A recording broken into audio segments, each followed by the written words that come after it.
हरिओम मित्रों, आप सभी का गणेश टीचिंग एकेडमी में स्वागत है। मैं गणेश यादव आप सभी के लिए UGC net GRF Jharkhand jet assistant professor के लिए प्रभात कुमार प्रभाकर जी की बुक सीरीज इकाई 7 जिसके अंतर्गत कहानी का टॉपिक लगा हुआ है लेकर आए हैं, जो आपके न्यू अपडेट पर आधारित है।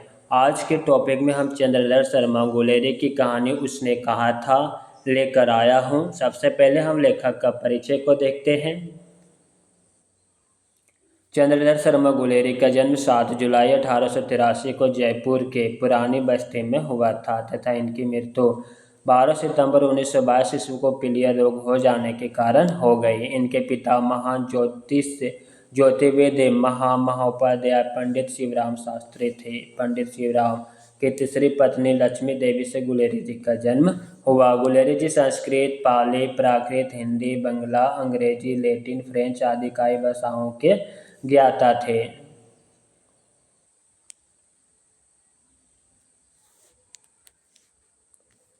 अब हम उसने कहा था कहानी के बारे में विस्तार पूर्वक देखते हैं। चंद्रधर शर्मा गुलेरी जी ने अपने जीवन में 3 महत्वपूर्ण कहानियां बुद्धू का कांटा, सुखमय जीवन और उसने कहा था की रचना की। किंतु उसने कहा था कहानी हिंदी साहित्य में गुलेरी जी को अमर और उनके पर्याय बना दिया। आखिर इस कहानी में ऐसा क्या है जो इतने वर्ष बाद भी प्रेम और बलिदान की कहानियों में अव्वल है। यह कहानी ना तो आज के प्रेमी जनों की तरह कोई प्रेम सप्ताह मानती है और ना प्रेम दिवस, ना ही कोई गुलाब, इत्र, उपहार आदि आदान प्रदान करती है। बीबीसी के एक सर्वेक्षण के मुताबिक उसने कहा था ना सिर्फ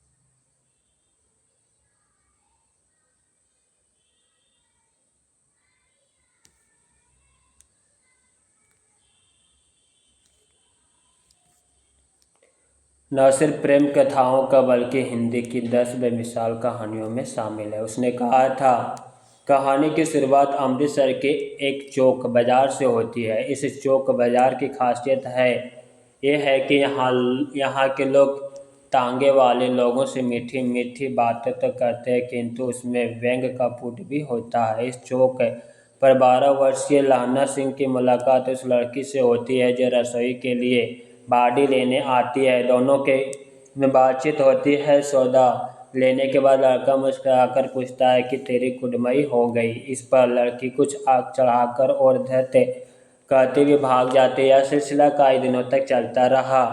एक दिन फिर जब लड़का पूछा कि तेरी कुड़मई हो गई तो इस पर वह कहती है हाँ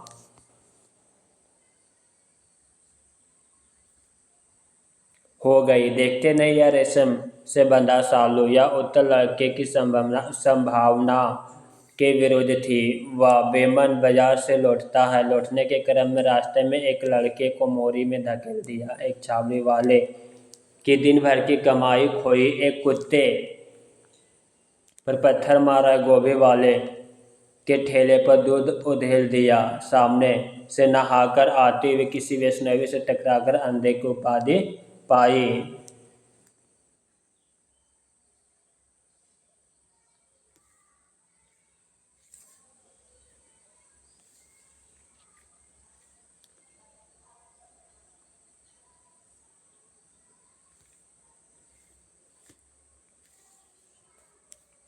इस तरह कहानी का पहला भाग यहीं समाप्त हो जाता है। इस घटना के बीते हुए करीब 25 वर्ष बीत चुके हैं।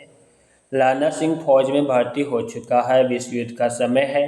भारतीय फौज अंग्रेज की तरफ से जर्मनी के विरुद्ध लड़ रहा है। लाना सिंह जिस गांव से है उसी गांव का सूबेदार हजारा सिंह भी युद्ध की चिट्ठी मिलने पर लाना सिंह सूबेदार हजारा सिंह से मिलने जाता। वहाँ सूबेदार लाना सिंह से कहता है कि सूबेदारनी तुम्हें बुला रही है। लाना सिंह सूबेदारनी से मिलने जाता है। सूबेदारनी से उसे कोई परिचय नहीं था किंतु सूबेदारनी ने उसे पहचान लिया और सूबेदारनी उसे बचपन की याद दिलाती है।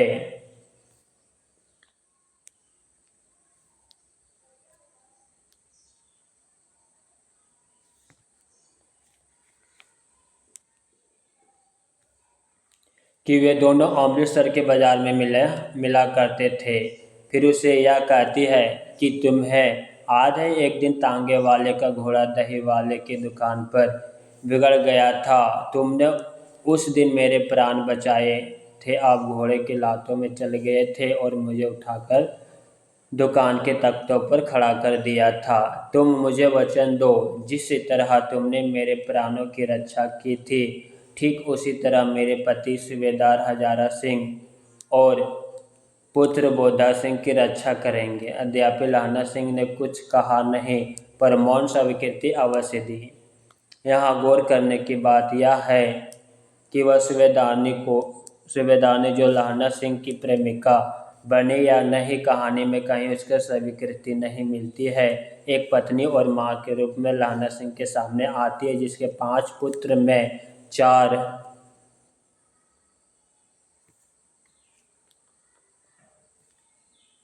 शहीद हो चुके हैं। एक फौजी में है, पति भी फौज में है, किंतु इतने लंबे समय के बीत जाने पर भी उसे अपने बचपन का वो प्रसंग आज भी याद है। शायद यही वजह रही कि लहना सिंह उसके वचन से आबद्ध हो जाता है। युद्ध में के साथी सूबेदार हजारा सिंह और बोधा सिंह की ड्यूटी लगती है। एक जर्मन नकली लेफ्टिनेंट बनकर लहना सिंह के पास आता है और फायरिंग का आदेश देता है, किंतु उसके हाव भाव और बातचीत से यह पता चल जाता है कि यह नकली लेफ्टिनेंट है। वह सूबेदार हजारा सिंह और बोधा सिंह को जल्दी वापस लौटने का संदेश भेजकर इधर नकली लेफ्टिनेंट को मारकर बेहोश कर देता है, किंतु जैसे ही होश आता है वह लहना सिंह पर गोली चला देता है। गोलियां लहना सिंह को लग जाती है। बड़ी तेजी से लहना सिंह उसे मार डालता है।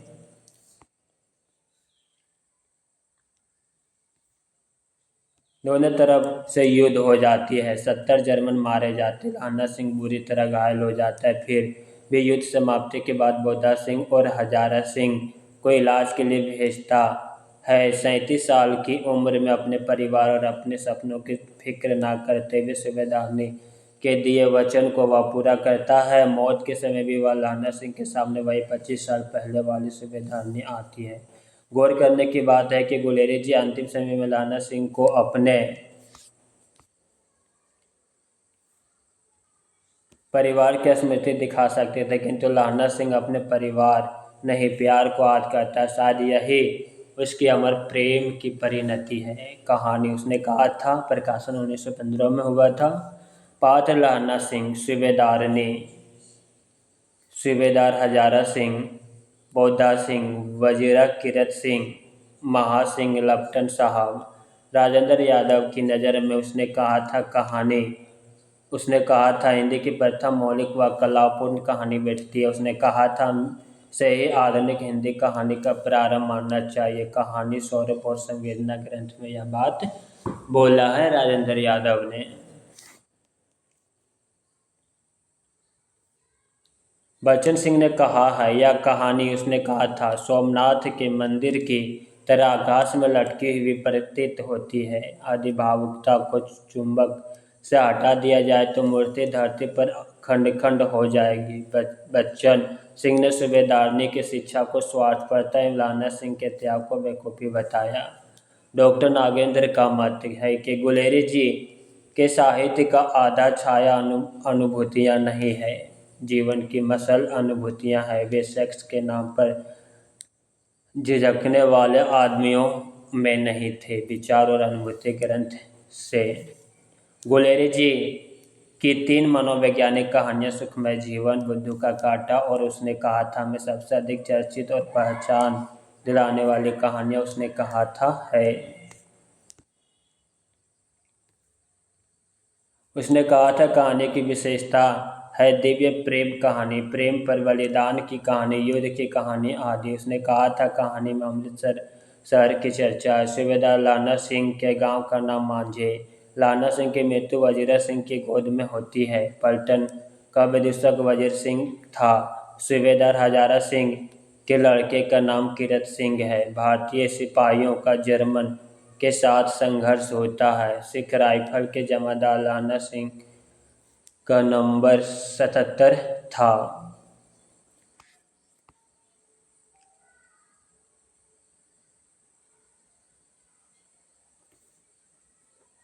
सरकार ने सूबेदार को जमीन लौलपुर में दिया था। उसने कहा था कहानी 5 भागों में है। इसके द्वितीय, तृतीय और चतुर्थ भागों में युद्ध का वर्णन। बचपन में लाना सिंह लड़की से बार बार यह प्रश्न करता कि तेरी खुद में हो गई। अमृतसर में लाना सिंह के मामा रहते थे। सूबेदार ने अपने पति और पुत्र की रक्षा की जिम्मेदारी लाना सिंह को सौंपती है। लाना सिंह ने सूबेदारनी की बात रखने के लिए मृत्यु को गले लगा लिया। कर्म प्रधान कहानी उसने कहा था, वस्तुतः किशोरावस्था की सच्ची निर्मल सात्विक प्रेम भावना से युक्त प्रेम, शौर्य और बलिदान की प्रेम कथा है। लाना सिंह के चरित्र की कुछ महत्वपूर्ण विशेषताएं: प्रत्यय उत्पन्न मति होना, कार्य में कुशल होना, संकट के समय अपने साथियों का नेतृत्व करना आदि। वस्तुतः उसने कहा था कहानी की कथा वस्तु प्रथम विश्व युद्ध पर आधारित है। आरंभिक कहानियों में सर्वप्रथम फ्लैशबैक शैली का प्रयोग चंद्रधर शर्मा गुलेरी ने किया था।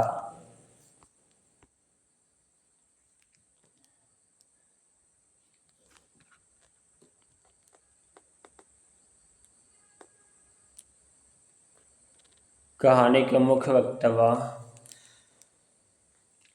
बड़े बड़े शहरों में इक्के गाड़ी वालों की जबान के कोडों से जितनी पिच छिल गई है और कान पक गए हैं, उनसे हमारी प्रार्थना है कि अमृतसर में बाबू काट वालों की बोली का मुहर्रम लगाइए। तू जीने योग्य है, तू भाग्य वाली है, पुत्रों को प्यारी है, लंबी उम्र तेरे सामने है, तू क्यों मेरे पहिए के नीचे आना चाहती, बच जा। लड़के ने मुस्कुराकर पूछा, तेरी खुद में हो गई। इस पर लड़की कुछ आंखें चढ़ाकर धत कहकर दौड़ गई। लड़के ने घर की रहाली रास्ते में एक लड़के को मोरी में धकेल दिया। एक छावड़ी वाला के दिन भर की कमाई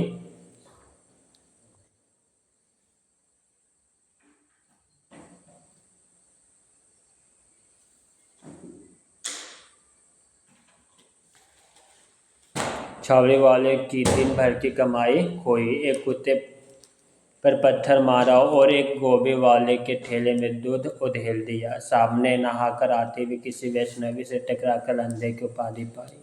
नामालूम बेईमान मिट्टी में लेटे हुए या घास की पत्तियों में छिपे रहते हैं। बिना फेरे घोड़ा बिगड़ता और बिना लड़े सिपाही।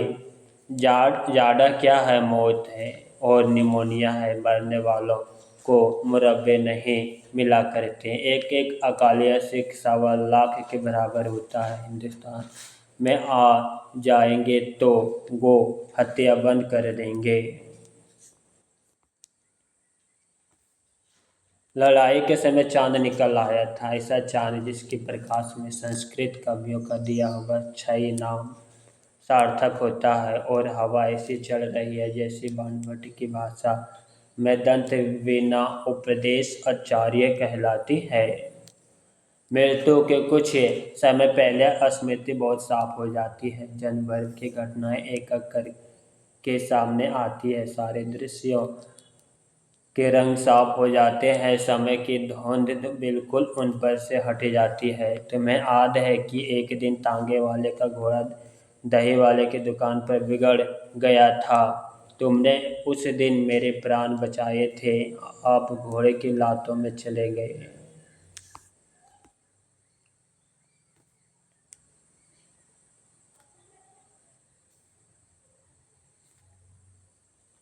और मुझे उठाकर दुकान के तख्ते पर खड़ा कर दिया था। ऐसे ही इन दोनों को बचाना यह मेरी शिक्षा है।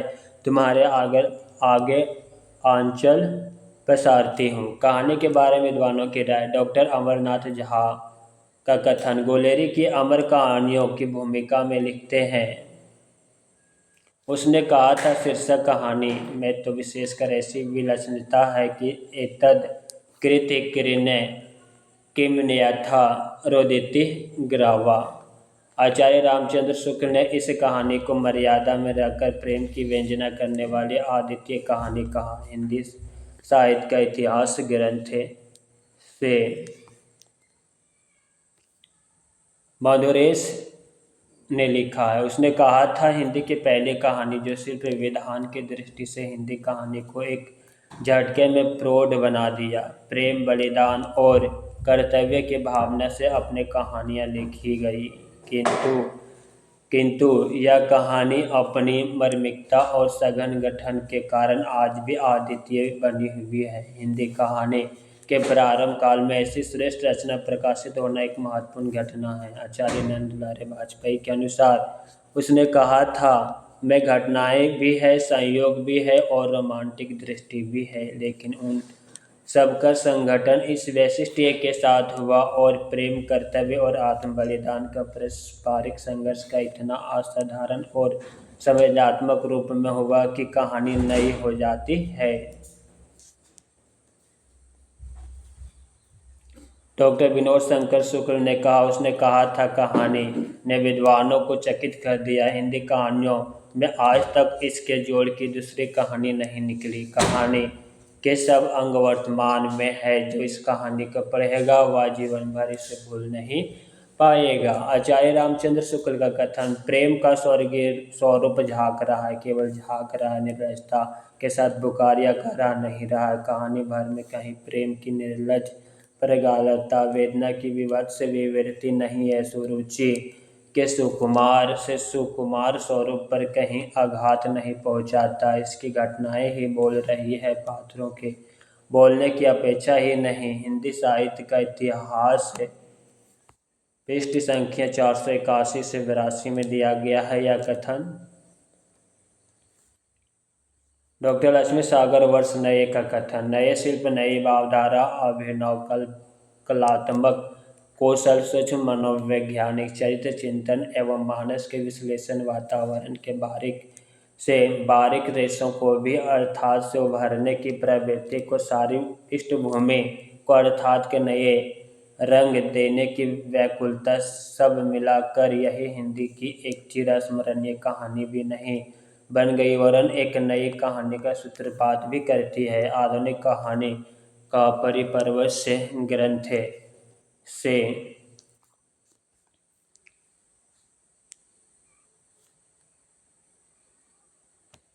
नरेंद्र कोहली का कथन, प्रभावपूर्ण खड़ी बोली में गुलेरी जी ने पंजाबी के शब्दों को झोंक दी है। उनकी अपनी प्रवृत्ति तत्सम शब्द आगे की ओर है, किंतु उनकी पंजाबी पात उद्यमी को उद्यमी बोलते हैं। आचार्य रामचंद्र शुक्ल का कथन, मर्यादा में रहकर प्रेम की वेदना करने वाली अद्वितीय कहानी है। उसने कहा था के संदर्भ में यह कथन है। पंडित विनोद शंकर व्यास ने मधुकरी की भूमिका में लिखा कि सन 1915 ईस्वी में उसने कहा था, कहानी में विद्वानों को चकित कर दिया। हिंदी कहानियों में आज तक इसके जोड़ की दूसरी कहानी नहीं निकली। इस कहानी का शीर्षक ही बहुत आकर्षक है।